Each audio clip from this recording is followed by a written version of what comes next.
We choose to go to the moon in this decade and do the other things, not because they are easy, but because they are hard.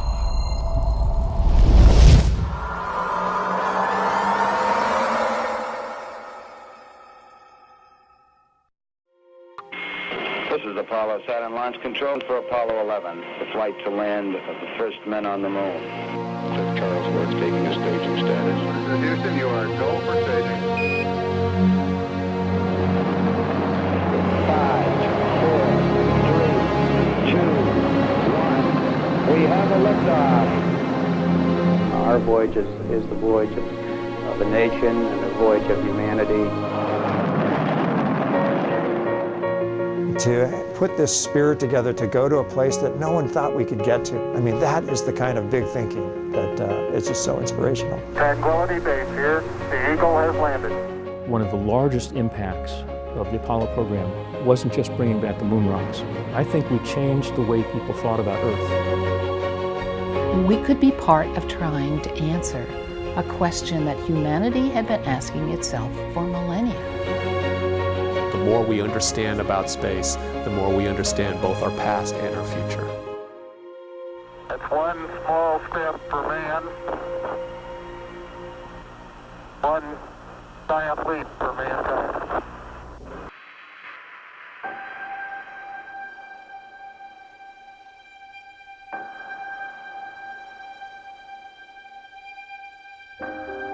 We've been spellbound by the moon ever since we lifted our eyes to the night sky. We've wondered where it came from, what it's made of, and what power it might have over us. In time, we discovered the moon's gravity controls our ocean tides. But for centuries, the moon remained a mystery, 239,000 miles away, out of reach, until the 20th century. Bicycle mechanics from Ohio learned to fly. Scientists and engineers built rockets that could escape the Earth's atmosphere. When at last we aimed for the moon, it took place in a time of turmoil.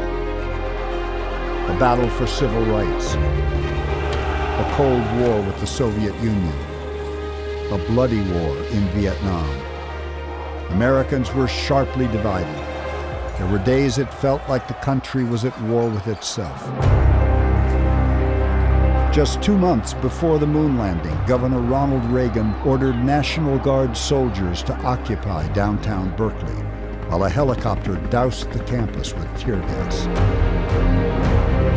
It was a battle with students and street kids who wanted to turn a vacant lot into a people's park. The mission to land men on the moon that summer of 1969 was perilous. Amid the triumphs of the Apollo program, there had been accidents, Houston, we've had a problem. crashes, and fiery deaths. When Apollo 11 splashed down in the Pacific, the safe recovery of the astronauts depended on the training and instincts of the men on a U.S. aircraft carrier now berthed in the Bay Area.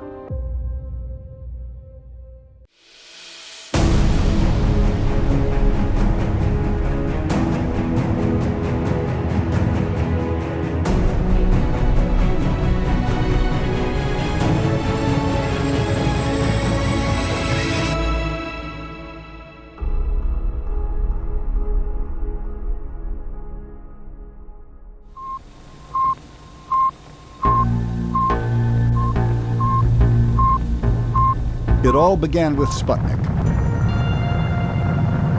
a small radio satellite the Russians launched into space on October 4th, 1957. Russia had blasted a man-made moon into outer space. It only lasted about 3 weeks before its batteries died, but that was long enough to astound the world and send shockwaves through the American political establishment. At the height of the Cold War, the Russians had produced the world's first artificial satellite. The U.S. was frantic to catch up. The space race was underway. My fellow citizens, on July 29, 1958, President Dwight Eisenhower signed the National Aeronautics and Space Act, creating NASA. In April 1961, Russia sent the first human into orbit, cosmonaut Yuri Gagarin. A month later, Alan Shepard became the first American to fly into space. This is Freedom 7. But the U.S. still lagged behind Russia. I believe that this nation should commit itself to achieving the goal, before this decade is out, of landing a man on the moon and returning him safely to the Earth. On May 25, 1961, President John F. Kennedy gave an historic speech before a joint session of Congress. Apollo was now a national priority. The U.S. would spend billions of dollars to beat the Soviets to the moon. Former astronaut Steve Smith. When President Kennedy called us to action in late May of 1961, we had one 15-minute flight under our belt, and it was just a ballistic flight. It wasn't even around the Earth. And when he said, you know, in the next 8.5 years, we need to get to the moon and bring the people back. I mean, that is the kind of big thinking that is just so inspirational. Godspeed, John Glenn. Less than a year after Kennedy's speech, John Glenn became the first American to orbit the Earth. As our knowledge of this universe in which we live increases, may God grant us the wisdom and guidance to use it wisely. Ignition sequence starts. 5, 4, 3. Apollo 11 made history, carrying 3 astronauts to the moon. Liftoff. We have a liftoff. Michael Collins piloted the capsule, and the world watched as Neil Armstrong and Buzz Aldrin became the first humans ever to walk on the moon. Historian Bob Fish was in the U.S. Marine Corps, stationed in Okinawa. It was just an amazing feeling of, I can't believe we did it. And all of America, everybody, all the free world was 100% behind us. The world was united, unlike anything I've ever seen before. Even the Pope was watching on live TV. I guess you're about the only person around that doesn't have TV coverage of the scene. That's all right, I don't mind a bit. America was proving its technological prowess for the whole history of humanity.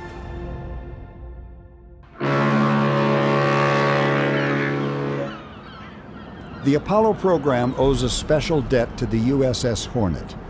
It was the aircraft carrier that recovered the first men on the moon from where they landed in the Pacific Ocean. It's now docked in Alameda as a museum, open to the public.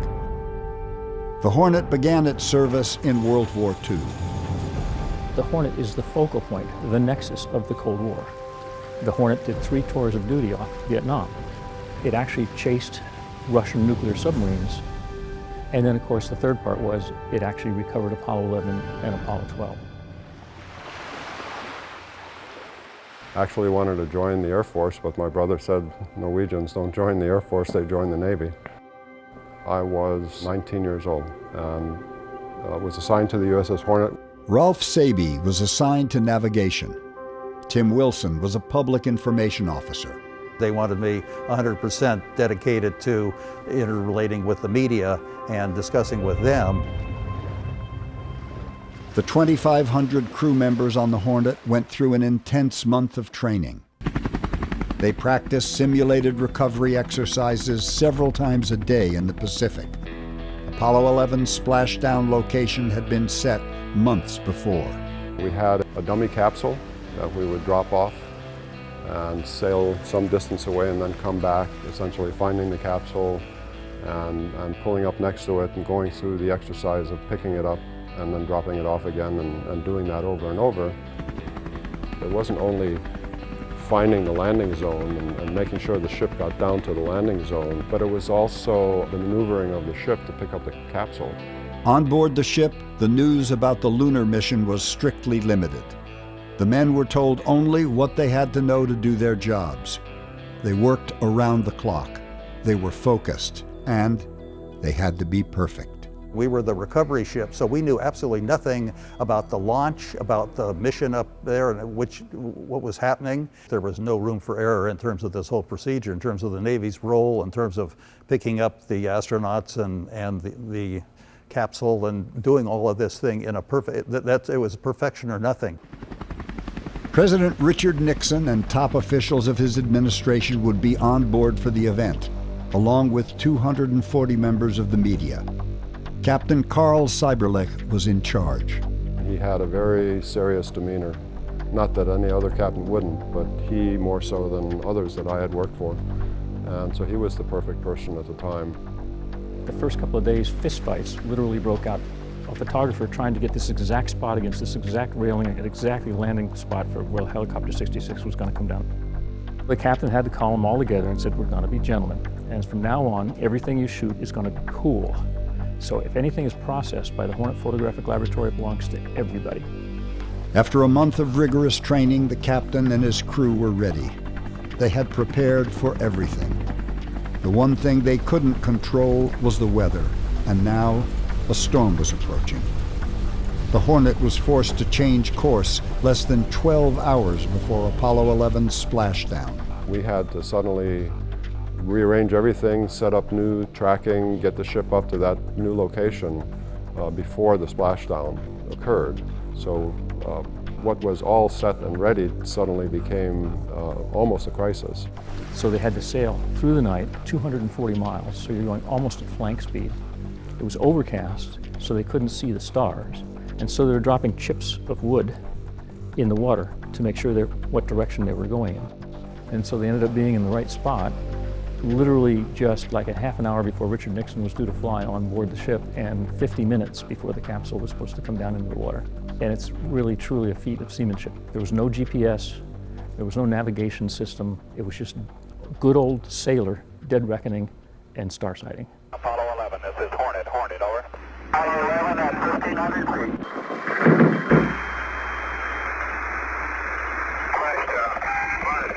On July 24, 1969, the astronauts were safely recovered.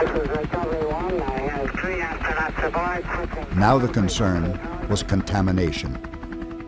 We ended up drawing straws, and I ended up with a short straw. See where President Nixon stayed during his visit on the Hornet on NBCBayArea.com/revelations.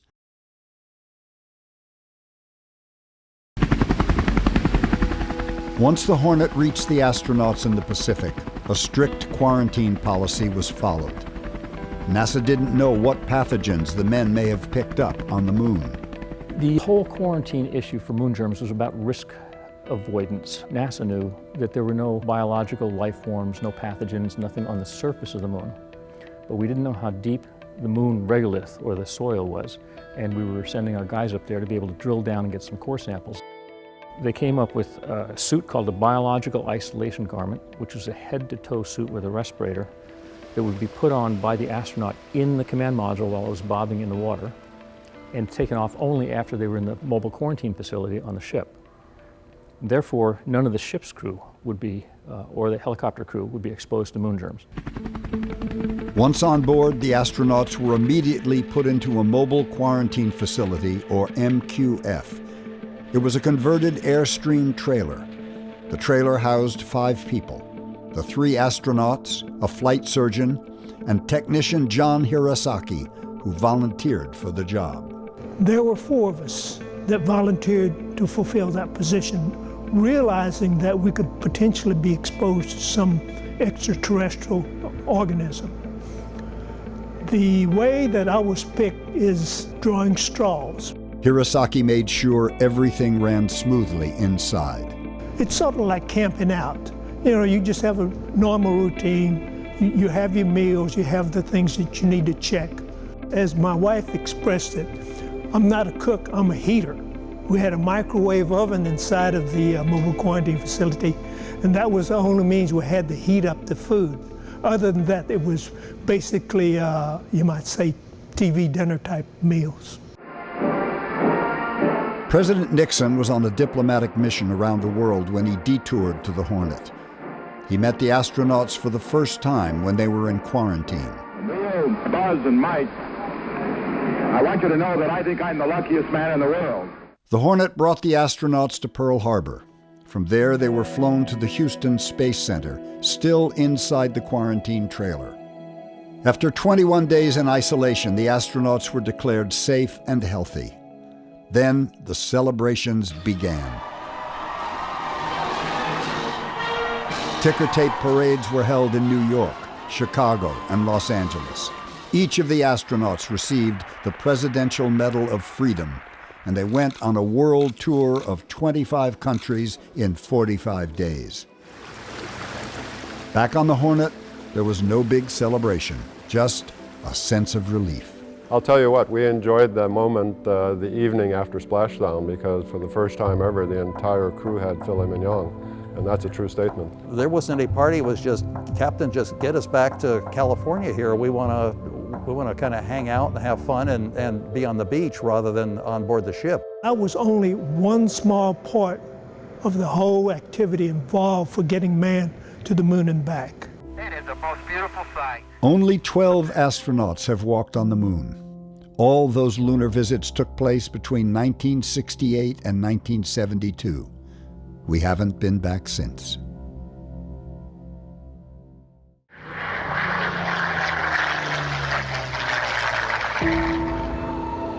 Long before the Apollo space missions, California was a center for aviation and the military. The government turned the Bay Area into a major research center. We were here long before Silicon Valley. We are the second oldest NASA center. We were formed in 1939. Before that, this was a part of what was called NACA, the National Advisory Committee on Aeronautics. Eugene Tu started at NASA Ames in Mountain View as a student intern more than 30 years ago. Today, Dr. Tu is the center director. It was a natural sort of evolution of the advancement of aeronautics and aerodynamics, being able to fly faster, breaking the sound barrier.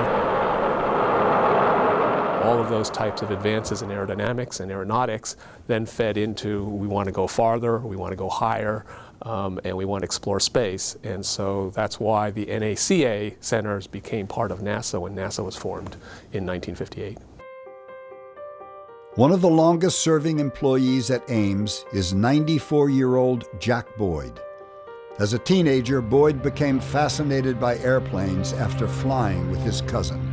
The first one I ever went up in was a biplane that he took me up in with a pilot. We sat in the front seat. And that kind of got me really excited, and I kept wondering what the heck keeps it up here so well. His curiosity led Boyd to enroll in the aeronautical engineering program at Virginia Tech. After graduation, he moved west. His first job at Ames was designing airplane wings. I have one in the box there that I designed, a small triangular wing. Boyd went on to work under Harvey Allen, a Stanford graduate who was designing missiles. I don't think this is classified anymore. He worked with the military designing ballistic missiles, which were going to go supersonic and hypersonic. He'd been watching meteorites come into the atmosphere, and when those that survive were blunt shapes. And if the shape is blunt, it can take the heat that's radiated when you come in at high speeds and survive the reentry. And that's how Harvey got his idea about blunt bodies. Allen's idea to shape capsules with a blunt body was an historic breakthrough in exploring space. It gave NASA a way to bring people and cargo back home without burning up in the atmosphere. When they first were designing a spacecraft that could go to the moon, a lot of people were thinking in terms of projectiles, like bullets or like missiles with a sharp point. And the problem is, when you're coming back from the moon, you're traveling at 25,000 miles an hour. And when you hit the Earth's atmosphere, you start to create heat up to 5,000 degrees in Fahrenheit. The blunt body really then became the way to come through an atmosphere in a controlled manner, whether it was the Earth's atmosphere or some other planetary atmosphere. They had the right shape, but NASA needed something more to protect the spacecraft during re-entry.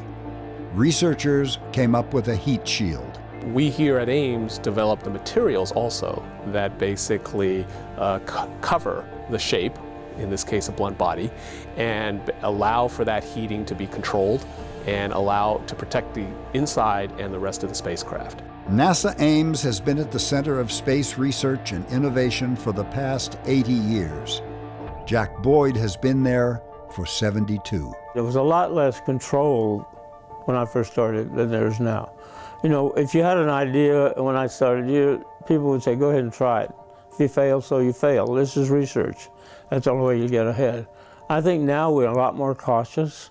We do things in a very much more orderly way, and you don't take the chances you used to take. Boyd still has not retired. He's currently an advisor to Ames director Eugene Tu.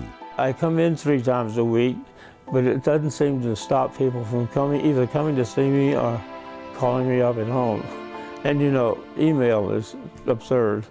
I get 50 emails every day, whether I'm working or not. People ask me why I walk that fast, and I say if I don't walk fast, I'll fall over. He really represents both a knowledge base as well as an inspiration to us all. NASA Ames innovations continue to power space exploration. Private companies like Elon Musk's SpaceX depend on the expertise that landed men on the moon. Materials that we developed for entry, we transferred that technology to SpaceX, and so they're using it on their Dragon spacecraft.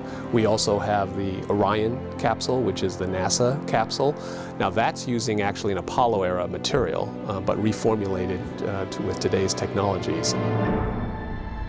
The Apollo era encouraged a new generation of aspiring astronauts who wanted to imitate those men on the moon, even if it meant being turned down many times. Over a 10-year period, I had been rejected 4 times. I was sad for one day, but you know, explorers, that mindset that they have, put that sadness aside or that disappointment aside and move on quickly. Jack Boyd has met presidents, astronauts, and celebrities. Actress and U.S. Ambassador Shirley Temple was one of his favorites. Find out why she gave him her crab cake recipe. Check out the ingredients on NBCBayArea.com/revelations.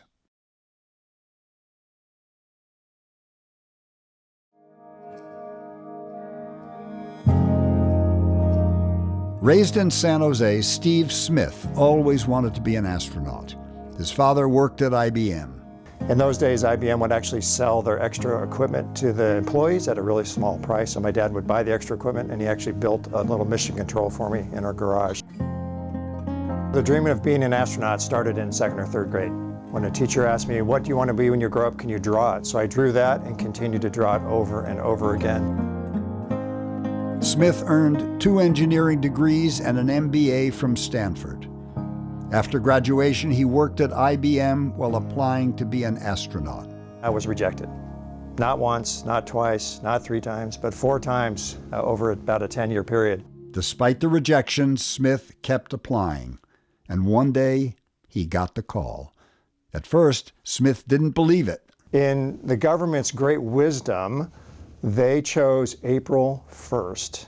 1992 to call us, April Fool's Day. So I remember hanging the phone up and for a few moments thinking I better call my 3 best friends to make sure it wasn't a joke, but in any case it turned out to be true. So I calmly put the phone down, picked up my car keys, and walked out of the office, out to the parking lot, still holding it in, but once I got into my GMC Jimmy, I let out primal screams. I was just so happy. After the selection came intense training. For a year, Smith took classes every day in meteorology, flying, astronomy, and geography. Smith went to the gym 6 days a week. He trained in pools to prepare for spacewalks. On your first flight day, when you're inside the vehicle waiting to go, it's really an odd moment in your life. It's too late to leave at that point. They've closed the hatch, they've locked it, they've all left, so it's not a good time to rethink your decision. For me, it was pure excitement, no fear, but anxiety that you might make a mistake that would either cause embarrassment to yourself or to your family or to your country, or actually end up hurting someone because you make a mistake. The real heroes of the space program on that launch day are the ones that are 3 miles away. That's my mom and dad, my sister, wife Peggy, and our children. We're having a great time inside, not thinking anything's going to happen. But they're the ones that are carrying the worry that it could be over in a second. 4, 3, 2, 1, and liftoff. In September 1994, Smith went on his first mission aboard the Space Shuttle Endeavour. The moment the engine shut off, everything starts floating that's not secure. And the first thing I remember is the seatbelt straps that are loose, just kind of flying up next to me, and feeling like I'm not sitting on my behind anymore. You can imagine being able to take things that weigh 1,000 or 2,000 pounds and literally just take a couple fingers and float them to someone else in the vehicle to store somewhere. But what was really interesting was sometimes when I was trying to go to sleep, I would see a high energy particle go through my eye. So you would see this white streak through your eye and you're thinking, what's that? And I'd been told that it's because we're less protected, we're more exposed to radiation and high energy particles. Smith flew a total of 4 missions. He went on 7 spacewalks, totaling nearly 50 hours. Smith needed good insurance. I was really surprised when they told me I had to buy my own. And it's a certain premium when you're inside the spaceship, and there's only one company in the world that sells it, and you can imagine it's pretty expensive. But on the questionnaire it asks, are you going outside? And if you are, it quadruples in price. In space, Smith helped repair the Hubble telescope. The $6 billion scope observes planets, stars, and distant galaxies. Smith says he felt enormous pressure not to make a mistake. But most of the time, he wasn't afraid. If you're to step back and think about the situation now, the spacesuit's only about 4 millimeters thick, and it's a complete vacuum out there. And so for 50 hours, I had just 4 millimeters between me and instant death. And so for me now, I'm thinking maybe I should have been more concerned, but you're excited to be out there. He says his time inside the Hubble telescope was mystical. And I remember thinking at that moment, I'm inside of a time machine. This thing has taken pictures of things that happened 14 billion years ago.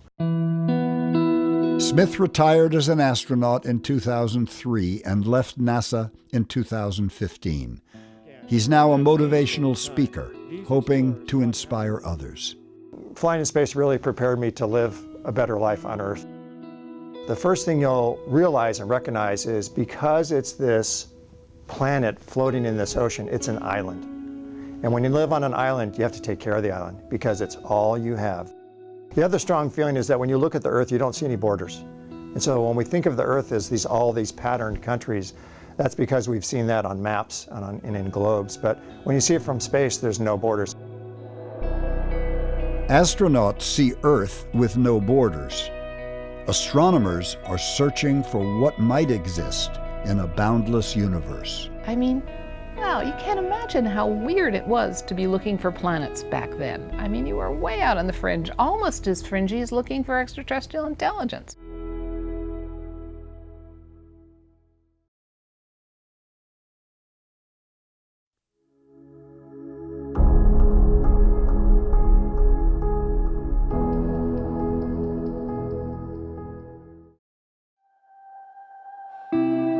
As a child, I was interested in doing anything my dad did.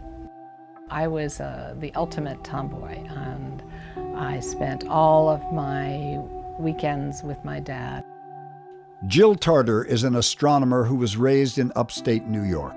I really, really frustrated my mother because my mother had been in the fashion industry. If you look at pictures from my childhood, I'm always holding a fish. But I'm always in a pinafore, beautifully starched. I have these little white socks with lace around them and Mary Jane's, right? It was this incredible dual personalities. Tarter was in no mood to become a stereotypical girl of the 1950s. She told her father she was going to be an engineer. Went to Cornell Engineering School, the only woman in 300 of my freshman class in engineering school. And last year, it was 51% female in the entering class at Cornell Engineering. So fantastically different. In the 1970s, Tarter came west to study astronomy at UC Berkeley. While earning her doctorate, she was recruited to work on a project searching for extraterrestrial life. In the middle of the 20th century, after millennia of asking priests and philosophers what we should believe about life beyond Earth, suddenly there were tools, radio telescopes, computers, that would allow engineers and scientists not to ask what we should believe, but to go explore, to find out what actually is. And to me, that was the most exciting idea. I thought, wow, I'm in the right place, the right time. I've got some of the right skills. Wow, In 1984, Tarter co-founded the SETI Institute, a nonprofit research center in Mountain View. SETI is the search for extraterrestrial intelligence. The center designed and is still operating an array of telescopes at the Hat Creek Radio Observatory in Shasta County. SETI also uses other observatories, including the Hubble and Kepler space telescopes, all in a search for intelligent life. So you don't get up every morning thinking, today's the day I'm going to get a signal. Because you're probably going to go to bed disappointed. But you do get out of bed every morning saying, I'm going to figure out today how to do something that I couldn't do yesterday, or do something much better than I could do it a year ago. If anyone is out there, they haven't phoned in yet. SETI has struggled over the decades to be taken seriously. SETI has had a real roller coaster history in terms of funding, particularly in the federal government. And we have this little green man giggle factor. But it has had serious influential backers, including Silicon Valley's David Packard and William Hewlett, Microsoft co-founder Paul Allen, and Carl Sagan, the famous astronomer who hosted the public television series Cosmos. We're about to begin a journey through the cosmos. Sagan wrote a book inspired by SETI and Jill Tarter, which became the basis for the 1997 movie Contact, starring Jodie Foster. So if it's just us, seems like an awful waste of space. Yes, it's about me, but no, it isn't about me. It's about a conglomeration of other women my age who went into science and engineering. So when asked, I usually say, Carl wrote a book about a woman who does what I do. New discoveries in the past decade have reinvigorated SETI's work. NASA's Kepler Space Telescope has found nearly 3,000 planets beyond our solar system. Scientists now estimate there could be billions of planets in our galaxy capable of sustaining life.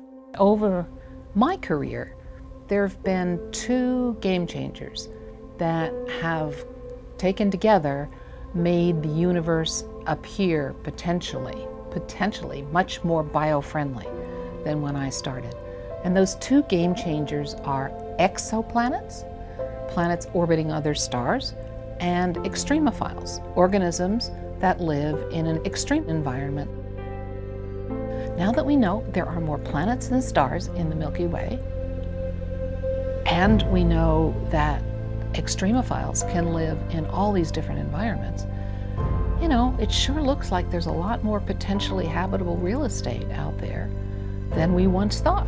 How can you not ask whether that means that life is possible beyond Earth? And if life, why not intelligent life?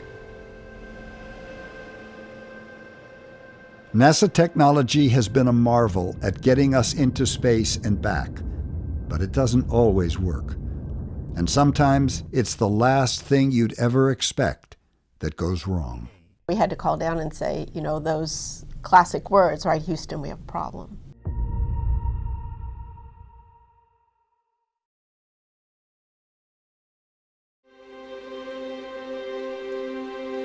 NASA didn't start hiring women astronauts until the late 1970s. In 1983, Stanford graduate Sally Ride made history. She was the first American woman in space. Since then, more than 40 women have followed as NASA astronauts. One of them is Tammy Jernigan. I think that Sally's selection in 1978 made it clear that they were taking scientists who had the same background I did, right? She was at Stanford, I was at Stanford, and so I certainly followed her career. But it really, I think, demonstrated that this was possible.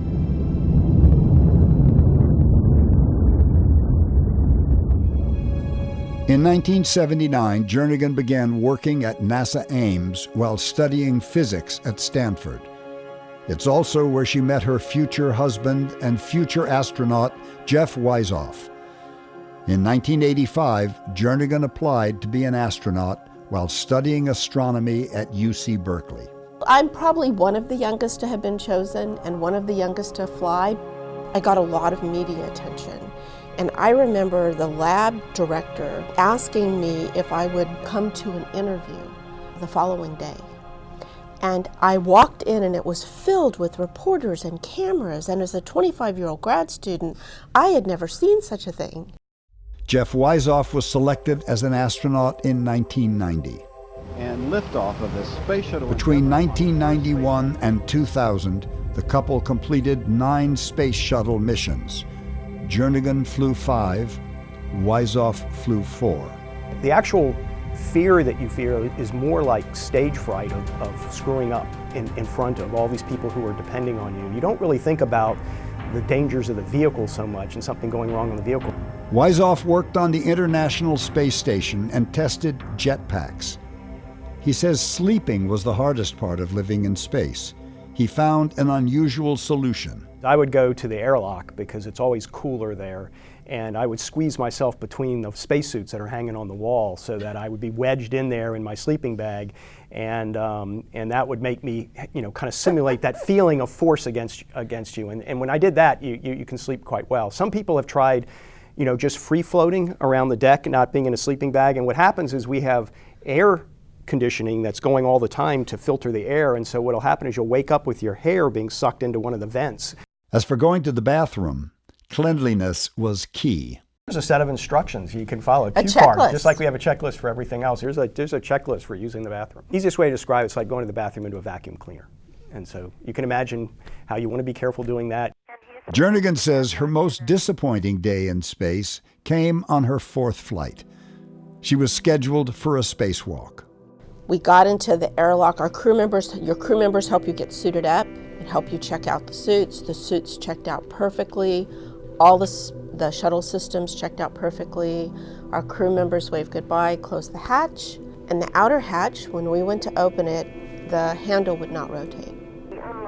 And so you might imagine we tried more than once, and my crewmate tried more than once before we had to call down and say, those classic words, right, Houston, we have a problem. The problem was nothing more than a loose screw jamming the door handle, but it was impossible to fix at the time.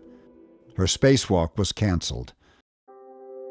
Despite the disappointments, Tammy and Jeff say flying to and walking in space gave them a new perspective of the planet we live on.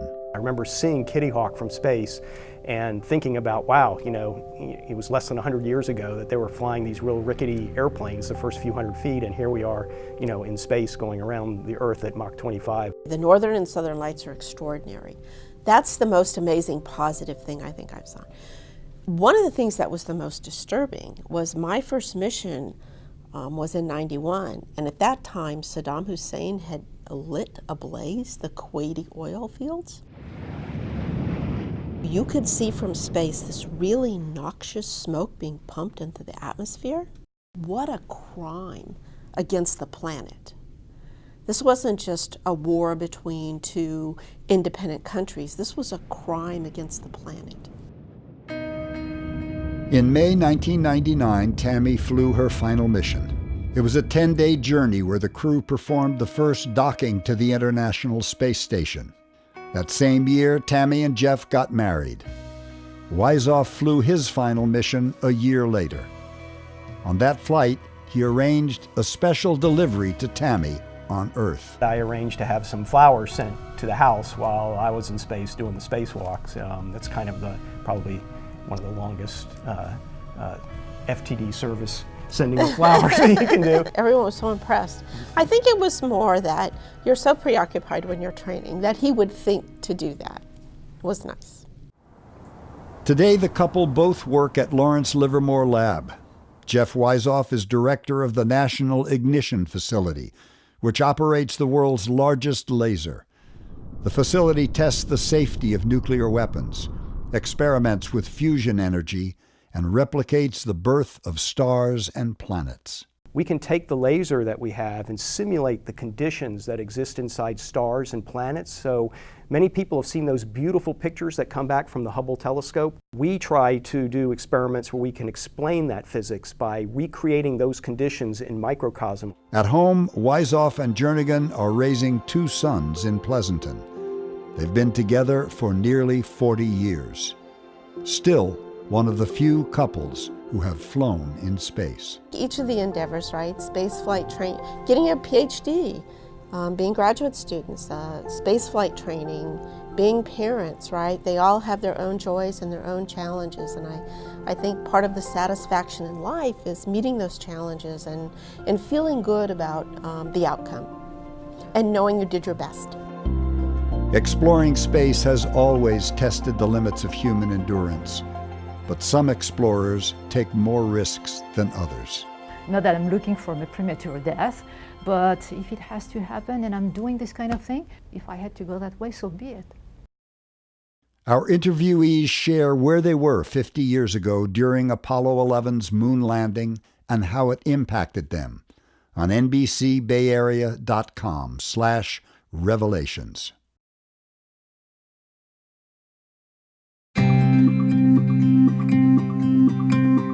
Born in France, Natalie Cabral is a scientist and explorer. She's been diving into the unknown since she was a toddler. I was always very curious. I guess that the explorer side, probably my mom could see that when I was 2 years old on the beach, on the lake. I had life preservers, and she said before she could do anything, I removed them, went for the water, and I still can remember the logic behind this, saying, you know, if I dive underwater, I cannot sink, I cannot drown. 2-year-old logic. Cabral survived her childhood adventures and went on to graduate from France's elite university, the Sorbonne. There she met her husband, a geologist. They shared a passion for the planet Mars. Her field of interest is astrobiology, the study of life in space. Cabral wonders if life on Earth might have come from Mars. When you know the history of the formation of the solar system, and you have all this material colliding and ejecting things at the very beginning, 4.5 billion years ago, then orbital mechanics tells you that material that is ejected from Mars can make its way to the Earth. In 1994, Cabral and her husband came to the Bay Area. She began working at the Ames Research Center to find a landing site on Mars. And liftoff of the Delta II rocket carrying the Spirit from Earth to planet Mars. The place she identified, the Gusev crater, was chosen by NASA as the landing spot for the rovers Spirit and Opportunity. In 2002, working for NASA and the SETI Institute, Cabral started leading expeditions to South America to explore the Andes. She says that extreme terrain is the closest environment on Earth to what once existed on Mars. That's exactly why we were there, because the landscape and the conditions out there are very similar to what Mars was early on. You had this volcanic environment, you had lake, evaporation, you know, all the things that we see in the Andes today. Cabral's mission is to find out what kind of life can exist in such a harsh and hazardous environment, and how humans might survive on Mars. She's experienced dangerous levels of UV radiation and nearly drowned while free diving in a high-altitude mountain lake. In 2007, Cabral and her team were climbing a 20,000-foot volcano in Chile when a massive earthquake and avalanche hit. The volcano began to spew poisonous gas. 5 minutes later, I say, there is a lot more smoke. What's the color? I say, it's yellow. So I apologize for what follows, but I say, oh. Because then now you have sulfur in the water vapor, and if that gets to your lung, you know, sulfuric acid is not good for you. And I say, still going towards Argentina, I said, no, the winner's chief is coming to you. She and her team managed to scramble off the mountain safely. Ultimately, is it worth it? And I will give you a personal response. If I didn't think it was, I wouldn't be doing it. If something happened to me while I'm doing this kind of thing, so what? After a lifetime of studying Mars, would Cabral ever go? What a question. Of course I would, but I would like to come back. I think that anybody who says they want to take a one-way ticket to Mars actually don't know what they are talking about. Houston, Apollo 11, star 40 is just 50 years ago, going to the moon and back took 8 days. Today, getting to Mars will take at least 8 months, one way. I'm very much on a different wavelength, say, than Elon Musk when it comes to colonizing Mars with carbon-based life forms like us. It's an extremely hostile environment. I think artificial intelligence will step in, and I believe that we'll have some very advanced, sophisticated robotics go up there and perhaps build an enclave for us over the years. Mars is so far away, communication becomes a big problem. NASA can send messages to the International Space Station in real time. That won't be possible for Mars. They will have to be able to operate much more autonomously with the systems they have. They'll still have communication back to Earth, but it'll be much more challenged because they'll send a message and they'll have to wait 20 minutes at least for a reply.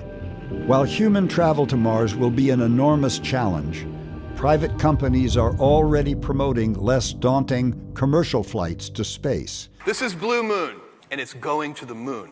Billionaires entering today's space race include Amazon CEO Jeff Bezos, Richard Branson's company Virgin Galactic, and Tesla CEO Elon Musk. Space tourism is going to take off. It's going to be expensive. And most of it, to start with, is going to be suborbital, where you get up and you come down, but you don't actually orbit the Earth. Oh, spectacular. Just spectacular. NASA's moon missions ended in 1972. The last space shuttle flight was in 2011. But now NASA has plans to return to the moon. This time, it wants to stay longer.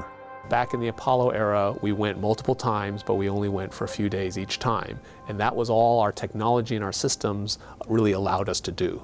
That's what going back to the moon means to me, is learning how to live on another world for a long duration of time and having the systems that support that and having the people and the systems interacting in a way that really support that. That's the biggest challenge. The plan is to build what they call a gateway out near the moon. Think of it as kind of like a space station around the moon. Would I go again? Absolutely. Will it become something that's pretty normal? Absolutely. I don't know if it's 20, 30, or 40 years from now, commercial spaceflight will be a normal vacation or transportation option.